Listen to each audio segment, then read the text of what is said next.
How's it going, everybody? FearTheBeardo here, and ladies and gentlemen, Kenobi, Obi Wan Kenobi, Part 5, Episode 5. Just to get right into it, I'm not going to waste anybody's time with spoilers. We're going to jump right into spoilers like we always do. And we usually start off with some positives. So that's what we're going to go ahead and start off with, is the positives of this show. What I can say is, and this opinion might differ from other people on the internet, and that's okay. This, I think, is probably the best episode in the series so far. That doesn't say much, though, because this whole series is a dumpster fire train wreck, to be completely honest. But this episode, Part 5, is the best out of this whole dumpster fire. So we do get some flashbacks of Hayden Christensen and Obi Wan Kenobi it looks like during the Clone Wars. It's not in their Clone War armored apparel. Looks like it's straight up ripped from Attack of the Clones Episode 2. They do a very good job at making Obi Wan Kenobi look young. Ewan McGregor has aged a lot better than Hayden Christensen has, surprisingly. But they do a good job at making Ewan McGregor look young, like how he did in Episode 2. Hayden Christensen, there's moments. There's moments when you can clearly tell that the de-aging CGI that they put on his face is very well done. And then there's other parts where you can definitely tell his age and everything. But they do some flashbacks. And what they do with the flashbacks is kind of, they're trying to rewrite and redo and explain why Darth Vader would consider Obi-Wan the master and him the learner still in Episode 4. So a little bit of damage control. It's almost like they wrote themselves into a corner when they first started writing the show, and then they kind of like, oh fuck, we need an explanation for some of this stuff. Why Darth Vader completely owned Obi-Wan in Part 3, and then how he would still consider himself the learner in Episode 4, Star Wars: A New Hope. They do a little bit of damage control in this episode with that. There's an ongoing theme in this episode where they will flash back to Obi-Wan and Anakin training. They're training each other, and you see Anakin's anger, and Anakin almost kind of looks like he wants to kill Obi-Wan in this training montage that they keep flashing back to. And Obi-Wan keeps telling him, like, your anger, Anakin, your anger, you're not going to get anywhere with that anger. I'll defeat you. Like, Anakin disarms Obi-Wan, and Obi-Wan still, he force grabs Anakin's lightsaber and defeats Anakin. But that whole flashback, I thought we were going to get more so flashbacks to, like, the actual Clone Wars, where they're wearing the more armored Jedi suits. Maybe stuff with Ahsoka. Show Ahsoka. You have Rosario Dawson. Cast as Ahsoka. You have brought back Hayden Christensen, Ewan McGregor, obviously. This would have been the perfect time. The only time, really, because based off of the reviews of this show, I don't think there's going to be a Season 2. So this was their shot. If you're going to do flashback stuff and really get the audience, the core audience, trying to get them back into Star Wars, man, this would have really been their golden ticket, their golden opportunity to really show us the live-action Clone Wars. You have the de-aging stuff. Rosario Dawson still looks great. You can do the de-aging stuff and give us some live-action Clone Wars flashbacks. So you can still get across the same message you want to give across, that Anakin, as long as he's angry and uses his anger for the source of his power, he's always going to be the learner to Obi-Wan, the more stoic, grounded Jedi. Because Obi-Wan is like the Jedi. Because Luke Skywalker, when he becomes his Jedi Master, you don't really see that. That's all kind of like after Episode 6, when Luke Skywalker really becomes the defined Jedi Master. Throughout the first 6 movies, Obi-Wan is that guy. Obi-Wan is the Jedi. So you could have gotten across the same message with some maybe Clone Wars flashbacks with Ahsoka, with Obi-Wan and Anakin in their Clone Wars armored attire, and still get across that same message while it being a more heavy hitter of a flashback. But they're just kind of fighting and training and everything. I liked seeing Hayden Christensen back. I will view that as a positive. We get more Order 66 flashbacks because, as we all thought, and it is confirmed, that one little girl in the very first flashback in part 1 of the Order 66, it was in fact Rava. Rava was there. She survived. She saw her Jedi Master get killed. All of her friends get killed. She was face to face with Anakin Skywalker. Some of the leaks were true. The whole entire reason why Rava wants Obi-Wan is so that she can draw out Darth Vader and get Darth Vader in a weak position so she can try to kill him. But this is also kind of another positive. They don't completely cuck Darth Vader. Darth Vader almost speaks as if he knew that was her plan all along, and he played along with it. He went along with it, almost like almost like you're playing with your food, I guess, is the best way I can say it. He trickled her along, led her on, and said, "Oh yeah, you know what? You want to be the Grand Inquisitor? Here you go. You're the Grand Inquisitor. Kneel before me, and I will anoint you as the Grand Inquisitor." Which is what she wanted, because she wanted to be that right hand to Darth Vader, to get comfortable and close with Darth Vader so that she can ultimately have her position to kill Darth Vader, because she hates Anakin Skywalker for the trauma and torment that he had caused her when she was younger. So you get more of the live-action clone trooper suits, where I'm not sure why I find it so interesting and so cool, but I love seeing the live-action clone trooper suits because we never saw that in the prequels. So seeing the live-action practical effect clone trooper suits, I don't know why I enjoy that. I get a kick out of it, but I liked it. Thought it was cool. More positives. The fight at the very end with Rava and Darth Vader. I enjoyed it. Kind of. I thought it was very neat. A very cool way to express and show Darth Vader's power and how confident he is with the Force and how just raw power he has. Because Rava is trying her hardest to whack down and to get Darth Vader. Surprise sneak attack. And for nearly the entire fight, Darth Vader is just using the Force. He's backing up, dodging, weaving, and he's just using the Force, blocking her attack. She goes to swing again, he blocks it, and then he lifts her lightsaber up with just using the Force, twists her around, throws her on the ground, makes a complete fool out of her. He takes her lightsaber, breaks it into two, so now Darth Vader is double-wielding lightsabers, tosses one back to her, and says, "Come on, you're not finished, let's fucking go." Like, I can do this all day, pretty much. And he doesn't ignite his lightsaber once. He's toying with Rava. Toying with her. Playing with his food, essentially. He makes a complete fool out of her. And the way that he's using the Force and using it, his confidence, that felt like Darth Vader to me. That was a cool, unique way to show Darth Vader's strength. I did enjoy the Vader fighting aspect of that whole thing. It was almost like Vader is thinking, "You're of no competition to me. You are way below my class of Force ability. I'm not even gonna try my hardest. I'm gonna play with you," pretty much is what he was doing. I found that interesting. So Grand Inquisitor, not dead. Grand Inquisitor, not dead. He's alive. Now, I saw some stuff that I didn't know this about the lore of his race of alien. I guess they have two stomachs, is what it was. His race of alien, or species of alien, they have two stomachs. I did not know this. So, apparently he was maybe stabbed or through one of his stomachs, so he survived. But that kind of doesn't even really fucking matter, because Rava gets stabbed right through her fucking gut too, and somehow she's still alive. Like, fuck Qui-Gon Jinn.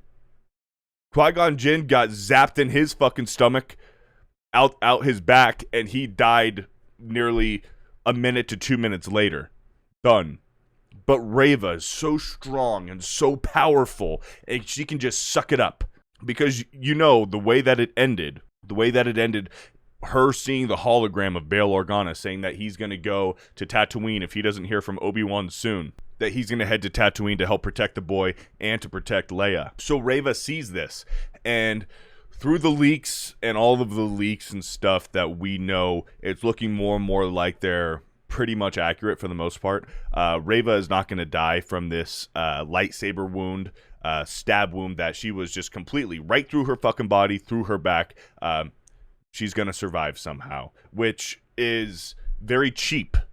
It makes Qui-Gon look like a fucking bitch, is really what it does. It's poor writing, because this show is filled with poor writing, poor directing. Okay, I guess we're getting into the negatives now. The writing is still poor. The directing is still fucking poor. The set design is so lazy. I keep saying this in my previous videos. It's almost like they think that they were gonna fucking get away with it because it's Star Wars, which is the same exact thought process that Kathleen Kennedy and all these guys, Rian Johnson and JJ, thought that they can get away with in the sequel trilogy that was fucking trash. They think that it's Star Wars and it's going to make money anyway, which it did. The Force Awakens and Last Jedi, those made money, but after Last Jedi, more people caught on to their shit, and that's why The Rise of Skywalker suffered. I don't know, they still have the same fucking thought process that this is Star Wars, it's going to do well. Well, no, fuck you. The set design, the writing, it's all lazy. The directing is poor at best. The problem is they aren't creative with their sets. We've already seen them reuse several sets. In the first two episodes, or in the first episode, we see them clearly blatantly reuse sets that they used in The Mandalorian. Not even kidding. It is so blatantly obvious that they just reused and just, switched out a couple of flags, switched out a couple of, awnings and shit like that, put in different people, gave it a different filter, a different hue, and now we're on Tatooine. It's like, no, this is clearly blatantly a old set that you had already used for The Mandalorian that you're just still trying to get your money out of because you built it, you might as well use it. Well, no, it's so obvious. This whole episode, part 5, the set design. So it's the same little base, the hideout that we saw in the last episode where Ice Cube's son and Tala, they all met, where they put Obi-Wan in the bacta tank. It's the same set, hallway scenes. And then the scenes with Darth Vader on the Star Destroyer. It's just all very lazy. It makes Star Wars feel real small and claustrophobic almost is the best word that I can say, best word I can use. It feels very claustrophobic, and it makes it feel small, and it makes it feel cheap. All of these things added together, the poor directing, the poor writing, the poor acting, and the poor set design makes everything feel fucking cheap. So when they're hanging out in this rebel base hideaway, when they bring back Leia, everyone's like, oh my gosh, Leia, we're so happy that she's here. Like, everybody. You're telling me that every single fucking person, because there's like 50 or 60 of them, all of them give a fuck about Leia? All of them? All of them knew who this little girl was. All of them were so concerned. All of them, this was their top worry and top priority. The thing that they were concerned the most about, that they couldn't fucking sleep at night. All 60 of these people were just so obsessed and so worried about little Leia being kidnapped that when she comes back, they're all ecstatic and overjoyed and happy and relieved. Also, another thing in this scene, where are the fucking aliens? Where are the aliens? I might have counted 3, and that was at like close-ups, and that was, Obi-Wan is kind of like giving a speech. He's like talking to them about their plan and everything and what they need to do and how the Empire is in their solar system, and they're like, it's inevitable that in the next like 20 to 30 minutes that they're going to come down and try to breach this hideaway. And it's only like on the close shots or the close pans when they like are showing the people that Obi-Wan is talking to, you might see an alien or 2. But then it's almost like when they pan out and they show like a higher view of all of them together in this hangar, there's no aliens. It's like they all disappeared. They're all gone. And it's all people.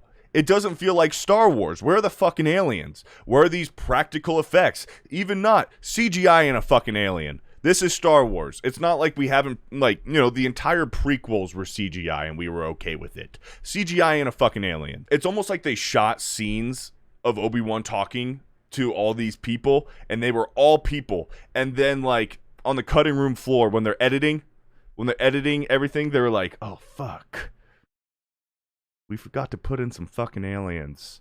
You know, go back, let's reshoot, like, let's get the same 5 people, and we'll just, you know, we'll quickly just do, like, a quick pan over, and we'll have an alien in there. It'll give off the illusion that there's aliens there. It takes you out, man. This is fucking Star Wars. What the hell are we doing here? And I'm getting so pissed off about the aliens, the lack of aliens, but it's because this show is so bad. So then, the Empire, they disable or they hack the ceiling shield. So the ceiling shield closes and it's locked, so they can't get open. They have no way to escape out of here.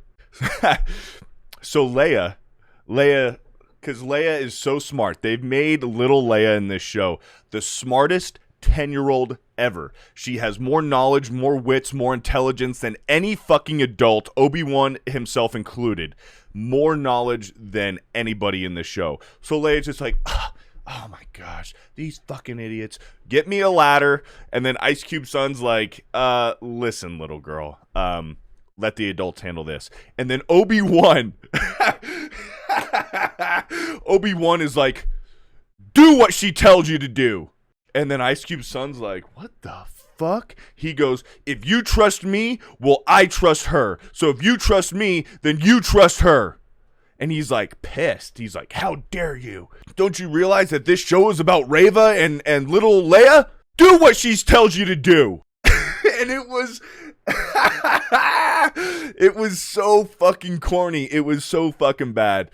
So anyway, it closed. It closed because Leia's little droid Lola is hacked. It's hacked. She's working for the dark side right now. Working for the Empire. So the little droid goes up into this control box and starts like fucking pulling plugs and shit like that, and like disables the fucking retractor shield on top of this hideaway. So Leia goes up there, and she clearly doesn't know what the fuck she's doing, because literally the entire time she's trying to figure it out, she's like just looking through the wires, looking and trying to see what plugs into which.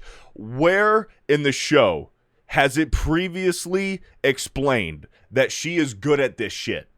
That she knows what she's doing as far as like wires and components go and what goes into what? Where has it showed or expressed that she actually knows what the fuck she's doing when it comes to this? It hasn't. So I guess she's just good at it because of reasons. And she doesn't figure it out until she sees the droid Lola, because the droid is like hiding behind these wires. So she sees the droid, sees the little fucking antenna popping up behind the droid, unplugs it, and then boom, all of a sudden she's like, oh, okay, now I just need to plug this into this, and all the lights light up and the thing opens. It's like, you've gotta be fucking kidding me. And I could be too critical. I don't think I am. So anyway, the good guys know that the bad guys are coming down. So they start boarding everything up. They're boarding up the walls, they're boarding up everything, and they're locking the fucking doors. Rava comes down. She is now the new Grand Inquisitor. They're blasting, shooting fucking mortars at this door. Nothing's really happening. And then all of a sudden, Rava tells them, hold up, because she senses something. So she walks up to the door. At the same time, Obi-Wan, they're walking up to the door together. So they're like each on one side of the door. And then they start talking. They're like whispering to each other. And Obi-Wan kind of figures it out. He goes, you're not here to get me. You're here to get Anakin. Like, how did you know that Anakin was Darth Vader? Almost like he's playing off that Obi-Wan at this point already knew that Anakin was Darth Vader, but might have been shocked that Rava knew that Anakin was Darth Vader. Is that why he was so shocked in part 2? Was because he knew that Anakin was Darth Vader, but he was so shocked that Rava knew that Anakin was Darth Vader. Maybe, now I'm making excuses for the show, trying to make the show better than it actually is. I don't think that was the case. I just think that these writers, and obviously, clearly, they don't know anything about fucking Star Wars. They can give a less about fucking Star Wars. So Obi-Wan is like, you're too young to know that Anakin was Darth Vader. Oh, unless you were there You were there in the Jedi Temple the night of Order 66 happened. You saw him. And then she's just like, shut the fuck up, Obi-Wan. Don't fucking lecture me. And then it does like a little flashback of her as a kid and then her now. And it's showing her as a kid seeing Anakin just fucking whacking away at these little kids. And then Obi-Wan pretty much like extends a hand, extends an olive branch and says, you know what, like, let me help you. And then she's like not really having any of it. She wants to do it all on her own. So then she takes her lightsaber and stabs it through this fucking steel wall. Almost hits Obi-Wan, but I mean, obviously we know nothing bad is going to happen to Obi-Wan because we know he lives because he dies in episode 4. So Obi-Wan goes back. He goes back to talk to all of the guys, all of the rebels, all the good guys. And he hands one of the guys his blaster, and then he hands him his lightsaber, and then he hands him the transponder that Bail Organa, the message Bail Organa said, you know, how are you? Are they all right? Have they found the girl? If you don't respond to me, I'm going to go to Tatooine. That little message. So he hands him to this guy, and he surrenders. He gets on his knees in front of Rava. And Rava's like, you know, Obi-Wan, are you a fucking idiot? Like, I'm the Grand Inquisitor. I'm the best. And Obi-Wan is just like, no. You're not bringing me to him. I'm bringing him to you. Because I know that what you want is to kill Darth Vader yourself. Don't be fooled here. I'm not the fool. I'm bringing Vader here for you. So then she kind of like lets him go away. She's like, all right, stormtroopers, take him back to where he was. I'm done with him. Which is kind of weird. That doesn't really fucking make sense. Why would that happen? I would just say, put him over there in that corner so I can keep my eye on him and he doesn't go anywhere, is the logical thing, what anyone would do. But no, they go back through the hallway. They go back through this like little tunnel. And Obi-Wan just beats the shit out of these fucking stormtroopers with his hands cuffed. He's cuffed. And he beats the shit out of these stormtroopers and gets away. And then he goes back to his homies and he goes, all right, give me back my lightsaber. Give me back my blaster and give me that shit. So then this is when Darth Vader comes. And Darth Vader talks to Rava and says, where is he? And she goes, oh, in that hallway, in that tunnel over there. Right through there. He's right through there. He goes, I will handle this myself. So he does, he goes through the tunnel, sees the stormtrooper, so Darth Vader kind of knows that something's up. He sees this ship. There's this huge transport bus ship, and they're fucking leaving, getting out of there. Darth Vader just fucking puts his hand up and fucking stops the shit. This huge fucking ship. It was kind of cool because, you know, Darth Vader, seeing Darth Vader's strength and his fucking raw potential and his raw force-using abilities. Pretty cool. But he grabs it and then puts it down, starts ripping it open, trying to get to the people inside. He sees that nobody's inside. And then, bam, another ship suddenly appears from behind it. And I had to watch this again. I watched this episode a second time. When the first shot, when he goes into this hangar and the ship is trying to fly away, I specifically looked at the ground. There were no other ships. As far as I can tell, I watched it twice. There were no other ships on the ground. Just this one that was flying away that he stopped. And when he threw it back on the ground and started ripping it open, you see through like one of the back windows of this ship, you see all of a sudden there's another ship. And the real ship with all of the good guys on it, the actual ship, flies away safely. And I feel like I'm beating a dead horse here. This is just a lack of attention to detail. Thinking that your audience are fucking idiots. Thinking that we're not going to rewatch this shit. You know, because it's one thing to show something unbelievable in a theater and you just can't pause and rewind it. The movie keeps going, and then if you want to watch it again, you have to pay another fucking $10 to go to another showing for it. Well, this isn't the case here. This is on live stream. This is on Disney Plus. I can pause it, rewind it, and play the same scene as many times as I fucking want if I see an error or if something doesn't look believable. I can just do that, which is what I did.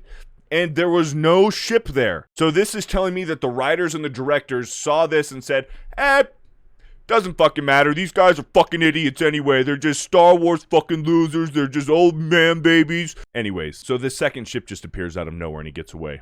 So Darth Vader's just there thinking. He has another flashback to when he's Anakin and Obi-Wan. And then when they're, you know, training and having this, like, fight. Which, by the way, I noticed one thing. especially in that flashback fight with Darth Vader and with Anakin and Obi-Wan, didn't the lightsabers look a little short? Like the lightsabers weren't as long as they should have been, which is just an editing problem or not caring, lack of attention to detail. The lightsabers looked very short. They didn't look like, you know, a lightsaber. They looked like a baby lightsaber, like Yoda's lightsaber. It looked awkward. They were short. And then later on in the Rava scene with Darth Vader, I kind of saw sort of the same thing. Not sure what that was all about. Maybe that's just me that noticed that, or maybe everything was completely normal and my perspective. It looked like the lightsabers were like mini lightsabers a little bit. But anyways, Rava, stealth attack from behind, goes to just jump and whack Darth Vader. Darth Vader just turns around and he goes, whew, and just fucking stops her in her tracks. And this is the cool fight scene where you see him just completely own Rava. I already kind of talked about it before. I enjoyed this fight scene, more so just seeing Darth Vader. I always kind of get overwhelmed and sucked in when Darth Vader's doing cool shit, and right here he was doing cool shit. I thought that was a little bit creative. That was cool how he did it. He ultimately disarms her, defeats her, fucking stabs her right through the gut, out through the back. So I'm thinking, finally, let's fucking end this so that the last episode is Obi-Wan, Darth Vader. Because I'm tired of this Rava story arc coming in between Obi-Wan and Darth Vader. I'm like, finally, we get for the last episode, it's finally just going to be Obi-Wan and Darth Vader. Well, by the time this episode ended, that's not what it looks like. Looks like Rava's going to survive. So Darth Vader stabs her through the back, and then here comes in the real Grand Inquisitor. He survived, and I suppose it's because his alien species, I guess they have two stomachs. So, he's like, one stomach gone, no problem. I got another one anyway. It's all good. So, he survives. They leave Rava there in this hangar to die. The Grand Inquisitor's like, I'm gonna leave you where I found you. In the gutter, you piece of trash. So, they leave her there. And, of course, she sees the little transponder because the one guy dropped this message from Bail Organa. So she picks it up and presses it, and she hears that Bail Organa says, the children, are they safe? I'm going to go to Tatooine for the boy. So then Rava's like, bum, bum, bum. It pans and flashes to a high shot of baby or young Luke Skywalker sleeping. And then the episode ends. I will say that this is probably the best episode in the series so far. Not saying much. This series is a complete fucking shit fest. Poor writing, poor directing, poor set design, poor acting. All around. And this episode still has all of that. It still has bad directing, bad acting, bad writing, bad set design. But compared to the other previous 4 episodes, this one is the best. But like I said, not saying much. But anyways, that's all I have to say about it. What did you think about this episode? Let me know in the comment section below. But other than that, if you liked this video, show it with a thumbs up. I'd really appreciate it. Share this video with a friend who you think would enjoy it. Subscribe to this channel if you're new. And we'll talk to you again soon.